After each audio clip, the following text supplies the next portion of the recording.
We're here today to look at this old house. This is probably a 100 to 125-year-old house. We have the luxury of coming back when the house is partly torn apart, and we get to see the inside walls, what's inside the walls today. So what we're looking for today is some of the things you might see in an old house, some of the things to watch out for. And the reason we want to point these things out, it's a big job to replace knob and tube wiring, galvanized steel, and today we get to see what the open up walls look like.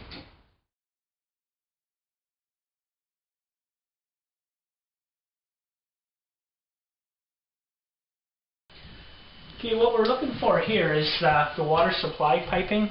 This is galvanized steel water supply.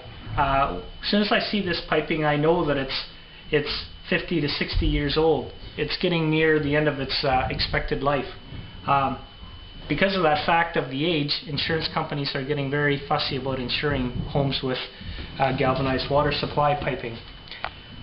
If you think about this, this pipe, not this one here, it likely goes straight up to the second floor bathroom.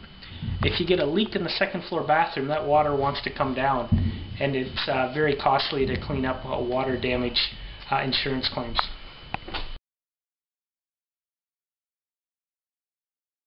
So what we're looking at here is a cast iron waste stack. A cast iron waste stack, it's compared to a new plastic one today, is very rough and pitted on the inside and prone to pinholes and leaks.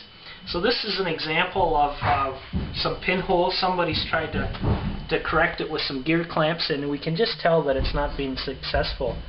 It kind of dates the house. General life expectancy of cast iron is about 75 years. We know this house is probably closer to 100. So this is just plain lived its life. A quick repair is just to cut out a section at a time. The ideal thing to do would be to cut out the whole cast iron stack and put in a new one.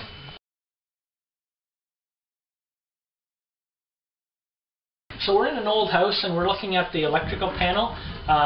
The new overhead service has been updated and a new panel. It's very common to be in an old house and find out that yes, we have a new panel, but we have knob and tube wiring upstairs. So when we go upstairs, we're going to look at some places where we found the knob and tube.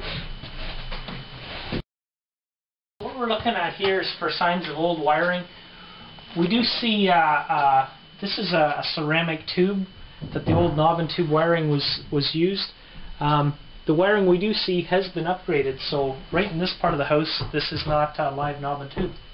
What we're looking at here is some knob and tube wiring. Today we have the luxury of seeing what's inside the wall. What identifies this knob and tube wiring is the single wire coming into this switch box by itself. So it's two individual wires in a big casing about the size of your baby finger.